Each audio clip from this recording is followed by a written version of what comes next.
And welcome everybody. Today's episode number 8 here of Placed in Shelter with your host Ryan Catarozoli. As always, if you're catching this on YouTube, you can always catch us live and be a part of the conversation, 3 p.m. Central Time, Monday through Friday. Everybody that's here and has been here, I really appreciate the support. I can't tell you how much we appreciate it. But let's move into today's episode. And today's episode is going to be what I call to go or not to go. And we're going to revisit the to-go options that we talked about from our first episode in a little bit more detail in the intermediate zone. And here's why. Many businesses and restaurants in the last couple of weeks have gone through changes that none of us have ever gone through before. Going from a brick and mortar sit down and eat to a to-go only option, if not closing the doors outright. So it's a very weird transitional period right now, but Hatco does have a lot of options that can help. And the reason for the topic today is going to be threefold. Number one, somebody submitted a great question. Number two, we're going to revisit some of the intermediate options and show some different options that Hatco has to offer. And then last but not least, we're going to talk about some protection and things that Hatco has also helped or trying to help with our community as well. So starting out, here's the question that I got. It was basically stated, your to-go options talk was great, but that was really assuming that somebody had a lot of time to sit down and think about which direction they wanted to go when it comes to to-go options. Do they want to go into a locker system, or do they simply want to use some shelving? But in today's world, we've had to make some decisions rather quickly. And there's a number of businesses right now that have turned into to-go options relatively overnight. And they don't necessarily have the time to start looking at some of those wider investments. So the question is, can you give us some more intermediate options that will allow us to take it to the next level without having to sit down and put a lot of time, thought, and effort into it? And I thought that was a great topic because actually it pairs nicely with one of the flyers that we're sending out. Should have gone out in the last couple of days. But a few pieces that I want to talk about are going to be, number one, the GRBW48. Now, what's great about this is it gives you a plug and play option with multiple sizes, but it also gives you that base heat and it gives you the overhead heat. So this is great if you're just looking for a simple solution to take a product where you're just setting it on the shelf and then trying to serve it to customers to allow you to have a little bit more hold time and still be able to have a quote unquote temporary solution. I'm not having to knock down any walls. I don't have to have any truly dedicated space for it. It is movable if need be, which is why we kind of call it our portable buffet warmer. So that's going to be option number one. Another great option that I've seen is our PFST. And what's happening here is this is a non-humidified cabinet that traditionally we had pushed in the pizza world. So whether it was your delivery driver coming in the back of the house, grabbing the to-go order from the shelf and taking it out the door, or even a grocery store who's putting it in front of the house and having $10, $9.99 grab-and-go pizzas that are already cooked. This gives you a great to-go option. And not only will it work for the back of the house, so you can serve that to customers through the drive-through, or if you do have a system where they can come in one at a time, but you can also have a grab-and-go section where the customer comes in, they're able to grab their order directly out of the cabinet, because we do have some front of the house options. So for example, we can put an additional base on here that really covers up the casters. It also raises the level 12 inches so that the base, the bottom shelf, isn't right on the ground, so your customer's not reaching as low.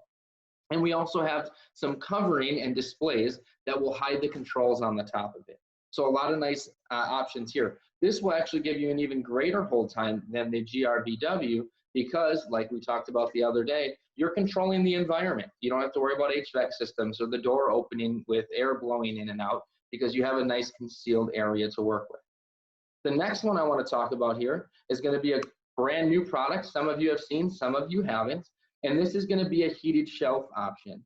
Now this is going to come in 2, 3, or 4 shelf units. As you can see, you're looking at 20 inches deep by 39 inches wide. And the real cool thing here is you actually have a touch screen that's going to give you separate controls for temperature on each shelf. And you know what comes to mind there? If I need an ambient shelf or I need a place to put salads or sodas, I can have a designated area that doesn't have heat. I can also add timers on there so I know how long a product has been on each shelf. Now, there isn't going to be a timer for each individual order, assuming you have 10 up there, but you will be able to time each shelf individually. So if you do work it in that order, you could have just one order on the shelf at a time, and that will give you a time for how long it's actually been there. So great brand new product here from Hatco.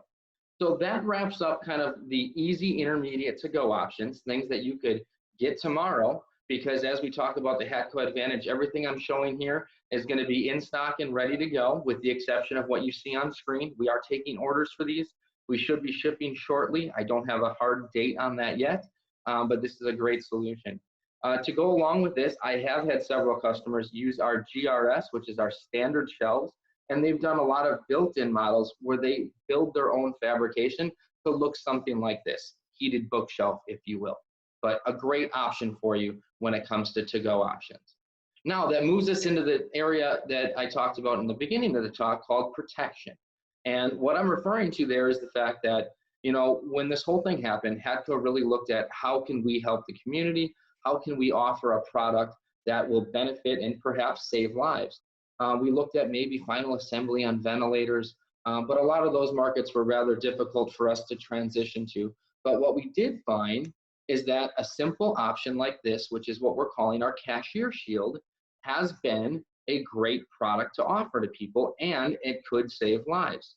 We've had several customers actually respond back that this is saving lives because it's keeping that barrier in between the cashier, the employee, and the customer. So not only are you protecting your employee, but you're protecting your customer as well. The one you're seeing on the screen here is 30 inches by 40 inches tall, and it has stainless steel feet. Now this is a standalone option. It can be moved around. However, the feet do have screw holes that you could mount it permanently into a certain place. Okay, now the Lexan itself is actually, let's see what it is, 14 gram stainless steel feet, and it's 10 millimeter thick polycarbonate material. Now the next one I'm going to show you is a smaller option, but because we extend it a little bit higher, it's a little bit less expensive, a little bit less poly involved, but as you can see, it's 5.8 millimeters thick. It has the nice legs on it so you can move them around. Once again, has the screw holes so you could put it into the counter. But this here is going to be 32 inches wide, and the poly is 23 inches high. But the way we place it on there, it actually puts it up to 36 inches high. So if you put that onto a shell or onto a countertop, you're going to get above 66 inches roughly, depending upon the size of the counter. Now, I know what everyone's going to say. This has been a thing for a while now, and the first thing I'll do is I'll get a flood of emails that say there's a lot of less expensive options out there. And I know that. I know that that is true. Now, there's one question that I would ask my customer, and that will tell me whether or not these two products are for them, or if one of the lesser expensive options is for them. And there's no right or wrong answer. It just kind of shows which side you're on. If you believe this is a temporary solution, and as we come out of this, this will not be something that's an everyday occurrence, then by all means, the less expensive temporary version is definitely an option. If your customer does believe, though, that this could fundamentally change the way we do business from here on out, and they're looking for a more permanent solution, this is the answer for them. Hatco makes quality products that have value for the dollar associated with them. The other units, although cheaper, will be made out of thinner material. It could scratch, crack. It may not have the support to actually stand up on its own. There's a reason we chose the measurements that we did.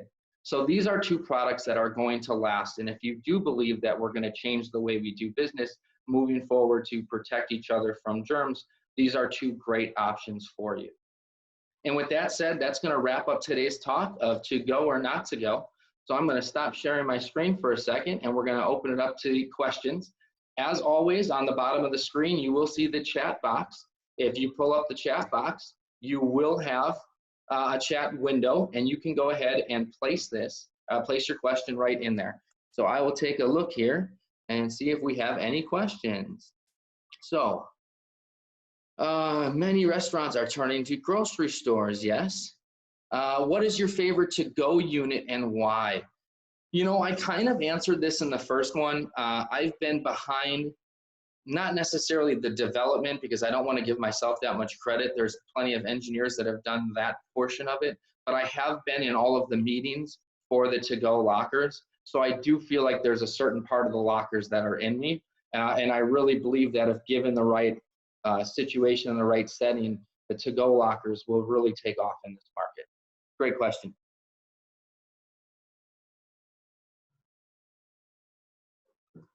All righty, what's the next question here? Do you guys have a spec sheet? Yes.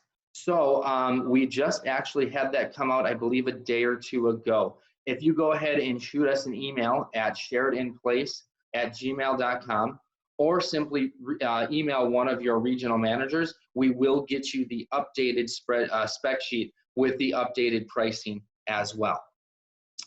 Brent, for the CS3236 SP, will it be adjustable?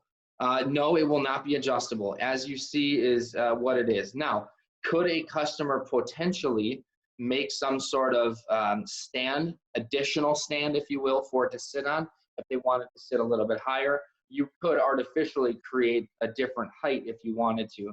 However, out of the box, it is adhered to the frame. There is no adjustments there. Maybe add screw holes or something every 2 or 3 inches.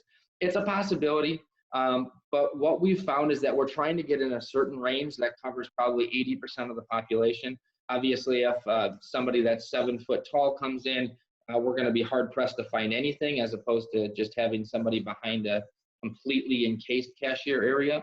But most of your average adults that come in will fall within the range of those cashier shields. And that was something that we thought about when we were creating them. But excellent questions. Brian Ray, what about NSF? So I don't know if we actually had to get any of the NSF or UL. I will confirm, and we will put it in the notes when this video goes live. I do believe, because it is a portable unit, it doesn't require anything. There could be some silicone needed when screwing it into the counter, just to make sure any kind of food product or crumbs don't end up under the legs, because you aren't going to be able to clean them once you screw it down. But outside of that, I don't see any issues, but I will confirm that, and that is a great question. Yes, that is lemon lime that I'm wearing. I just didn't want you guys to miss me today. I would like to glow. It's partly cloudy out, so I'm trying to be as bright as I possibly can. Jim, when do you think the heated shelves are coming out? That's a great question. Actually, Joe McAuliffe, as our moderator, is on here, and he's been in a lot of the meetings. Joe, if you want to correct me if I'm wrong or jump in here, I do believe that we will see those out production ready within the next 2 weeks, but I don't know for sure on that. Joe, any comments? Ryan, you are correct. Perfect. That was good. Excellent. Next question. Louis Anik, what video games have you been playing to kill the time? Well, as you can see, my controller is right next to me. Yes, I'm a scuff player. I cheat. I've got buttons on the back, so when I'm jumping, I can still aim and not take my thumbs off the sticks. And right now, like 30 million other people, Call of Duty Warzone is the big kick. We get on with a bunch of buddies every night, and we attempt to take out 150 other players. So that's what I've been spending my time on. Dobson, wall mount model for the GRS2G in the future. As of right now, I don't see any kind of wall mount option, because you could simply just place that and push it up against a wall and kind of serve the same purpose. When you start connecting things to the wall, you're not really saving any space off of the wall. You're saving space under it. So it is possible, if you want to do like a 2 shelf and have it sit up a little bit higher. I don't imagine that would be a very difficult process for us to do. It would just be creating mounting options. As you know from our locker program, we do have wall mounted units. And if we can mount the locker system, by all means, we should be able to mount a couple of shelves. So I would say the opportunity has to be right. I don't think we're going to take an engineering project right now for 1 or 2 of them. But if there is an opportunity, or we get enough requests for it, I do believe it's something we can put in the system to try to make a change. Let's see here. Does the GRS2G come unassembled in a smaller box? Actually, Joe, I'm going to ask you this one as well. To my understanding, what you order is how it comes. No assembly required. Joe? I'm sorry, I was typing a response. Can you repeat the question? The question was, does the GRS2G come unassembled in a smaller box. And I said, no, if you order a 2, it comes assembled as a 2. If you order a 5, it comes assembled as a 5. And I believe that has to do with UL and NSF requirements, that it has to come out as a working piece from the factory. Again, you are correct. So it will ship configured as you order it within that shelves. And then also to backtrack on the last question, we do have the unit, it does ship standard with brackets. So if you did want to secure it to a wall, that hardware will be included with it. Awesome. Thanks, Joe. Let's see, 2 weeks we should be shipping. There's confirmation. Okay. Oh, you already answered that. Sidewall brackets, adjustable flange feet. Excellent. Well, I don't see any other questions. Joe, correct me if I'm wrong. That does take us to the bottom of it. So now most people's favorite part of the show, we're going to go ahead and share my screen again. And we are going to get into, if I can find it, the memes of the day. Now, all of these memes actually came to us from Charlene Brennis at Hatco, and I thought they were all so good, I ended up putting all of them in here. So imagine if this lockdown happened 18 years ago, you would all be stuck at home with a Nokia 3310 with 300 texts, 100 minutes of call time, and dial-up internet. And Lewis's question about video games, apparently I would get really, really good at the game Snake, because I think that was the only game on that phone. This one hits me near and dear to my heart, because just stay home, I want to go to Oktoberfest. I would just slightly change it to please stay home, I just want to go to the bar. And this was a great one here. Until now, I understood why you got so excited when someone walked past the house. I know every time we get excited when somebody's going by to see who it is and what they're doing. And last but not least, how messed up is it that Cinco de Mayo finally falls on Taco Tuesday and will get messed up by a virus with the same name as a Mexican beer? Go figure. All righty, so that's going to wrap up today's show. Once again, thank you everybody for coming in. We really appreciate your support. I can't tell you enough how much we appreciate it. Again, if you are catching this on YouTube and want to join the conversation, 3 p.m. Central Time, Monday through Friday, you can be a part of it. Any topic ideas or memes you want to send us, placedinshelter@gmail.com. On YouTube, if you hit the bell notification, if you're subscribed to us, it will always let you know when these videos go live. And as always, like, share, and subscribe.